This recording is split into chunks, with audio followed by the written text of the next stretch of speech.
Imagine a heist unlike any other in history, executed by a mastermind that left the police baffled and bewildered. A crime carried out with exceptional finesse, transforming it into an enigmatic legend. In this documentary, we will take you on a journey to uncover the details of one of Japan's most intricate crimes.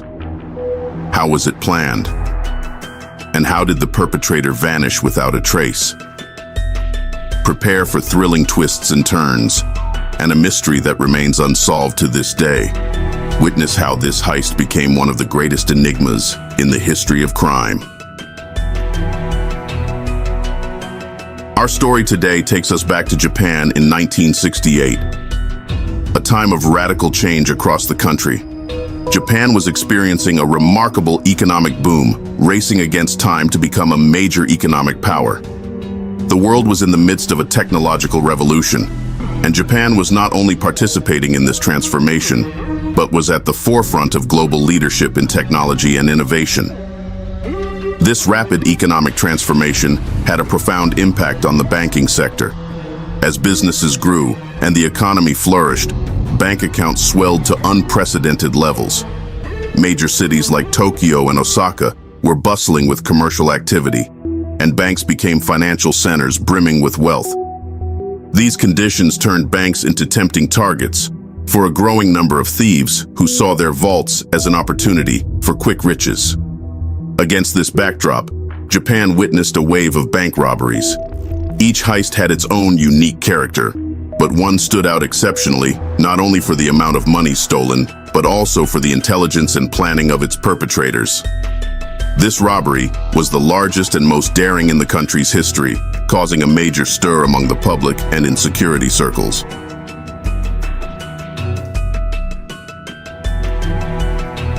The story begins in a thrilling manner. Nippon Trust Bank's manager was living an ordinary life until he received a mysterious letter in his home mailbox. When he opened the letter, the shock was great. The letter contained a clear and explicit threat from an unknown person. This unknown person demanded that he hand over 300 million yen at a specific location, or else he would blow up his house.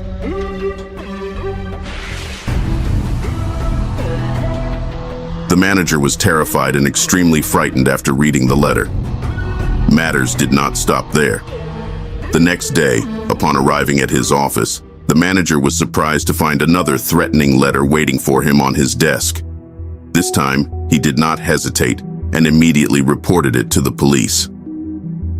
As the days went by, these letters began to arrive regularly at his home and office, increasing the tension and anxiety. The police did not stand idly by.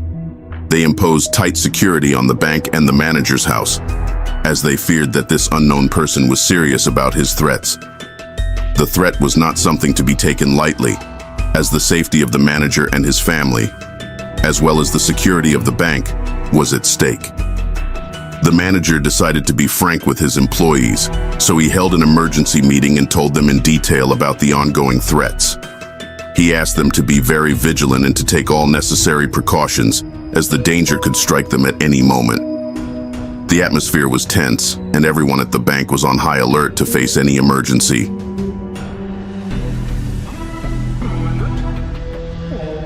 Days after receiving the threatening letters, on December 10th, 1968, Nippon Trust Bank was scheduled to deliver a huge sum of 300 million yen to Toshiba Corporation.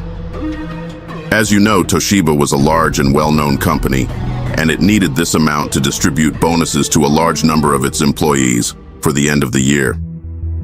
Since the company preferred to pay bonuses in cash, the bank was responsible for delivering the amount to a Toshiba branch in Tokyo. The bank manager appointed 4 trusted employees to transport the large sum. They placed the money in 3 large suitcases and secured them well in the trunk of the car.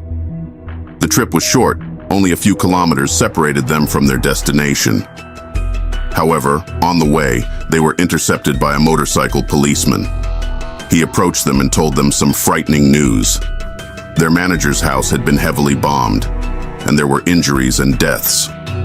The first thing that came to the employees' minds was that the unknown person had carried out his threat. The policeman told them that he had stopped them for security reasons, as there were suspicions of explosives in the bank and in the bank's cars. He asked them to help him search the car thoroughly to make sure it was free of any threats. They began to search the car frantically, while the policeman got under the car to check it. Suddenly, thick smoke began to rise from under the car. At that moment, the bank employees panicked, convinced that a bomb was about to explode. They abandoned the car and fled quickly in search of safe shelter.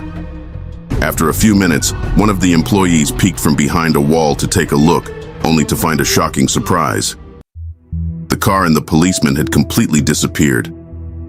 There was nothing on the ground but the policeman's motorcycle and a smoke canister that was emitting the smoke that had terrified them. At first, they thought the brave policeman had driven the car away to detonate it in a safe place. They called the bank to report what had happened, and another surprise awaited them. The bank manager himself answered them, and he was fine, and there had been no explosion at his house. His family was safe, and everything was fine. But they noticed that smoke was still rising from where the car had been. Then they realized the horrifying truth. The policeman they thought had come to save them was actually a skilled thief. He had used the story of the bombing and smoke to get them away from the car and steal it, including the 300 million yen, the same amount that the unknown person was demanding. With this daring act, the thief succeeded in carrying out the largest and most clever heist in Japanese history. The story remains an example of criminal ingenuity and cunning to this day, and is still told as one of the most exciting crimes in the country's history.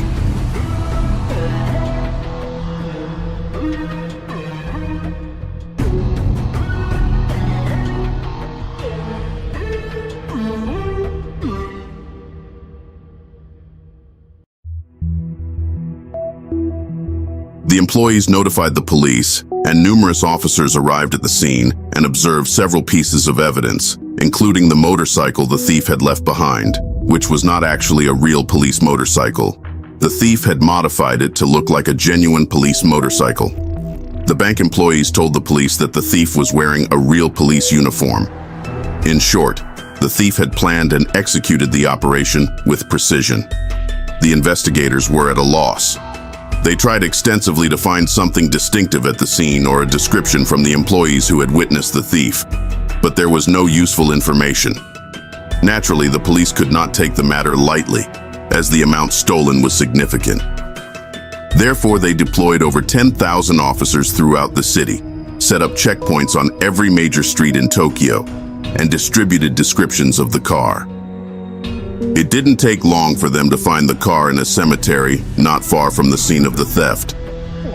The problem was that they found tire tracks from another car at the location where they found the bank's car, meaning that the thief was smarter than them, and that it was too late for the checkpoints, as he had changed cars and taken the money. They issued new orders to discontinue the searches and checkpoints as they were no longer useful.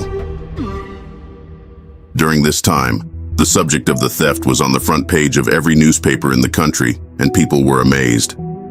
The stolen amount, 300 million yen, was no small sum. There were many people who admired the thief's cleverness and how he carried out the theft without harming anyone. Although the police had the motorcycle the thief used, they were unable to identify any information that would be helpful to them.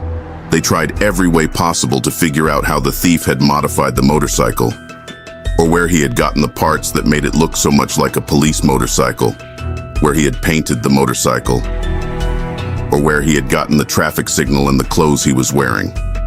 They left no place or tailor unasked, but there was no result.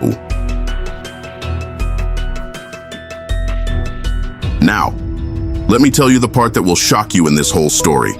Based on the descriptions of the bank employees who saw the thief, the police drew a sketch of him and printed 750,000 copies, distributing them throughout Japan. Imagine with me, 110,000 suspects, 170,000 officers involved in the investigation, and the cost of the investigation reached 900 million yen, 3 times the amount stolen. Many might wonder, why did the government decide to spend this huge amount of money to search for an amount much less than it? The answer is that they wanted to assert their presence and show that there is a strong security system in place to deter anyone from thinking about committing a similar theft in the future. The most exciting thing about this investigation is that the police, out of all the 110,000 suspects, focused on only 3. The first is the bank manager. The police did not directly accuse him, but there were many rumors about him being the mastermind of the operation. How could he not be? The money transfer operation to Toshiba was a secret, known only to him, a few employees, and Toshiba officials. The car that was to transport the money was not secured with guard cars, even though the amount was not small. How did an outsider know about the whole thing? How did he know that on that specific day, a large amount of money would be transferred from the bank to Toshiba? In addition, during the police surveillance of the manager's house, messages kept coming without them being able to identify the source. All these things put the bank manager under the spotlight, and people believed he was the perpetrator. But the police could not prove the charge against him due to lack of conclusive evidence. The second suspect's story is truly tragic. His name is Takina Shuji, and he works as a taxi driver. The reason they accused him is that he lives near the bank, and there is a resemblance between him and the sketch drawn by the police. The police said that he has driving skills as a taxi driver, but they found no evidence against him and did not arrest him. However, the problem is that the news leaked to him that he was one of the suspects, and the press wrote articles about him and published his picture and name, claiming that he was the thief without any evidence. The only reason was the resemblance to the picture and his residence near the bank. Because of so much written about him, the police were forced to arrest and interrogate him to appease public opinion. But they discovered that he had an alibi that proves his absence from the crime scene, and that it is impossible for him to be the perpetrator. He was released, but unfortunately his reputation was damaged. The whole of Japan was following the case, and everyone saw his pictures in the newspapers. He even lost his job and was abandoned by his friends and family, even though he was innocent. As a result, he became depressed and committed suicide.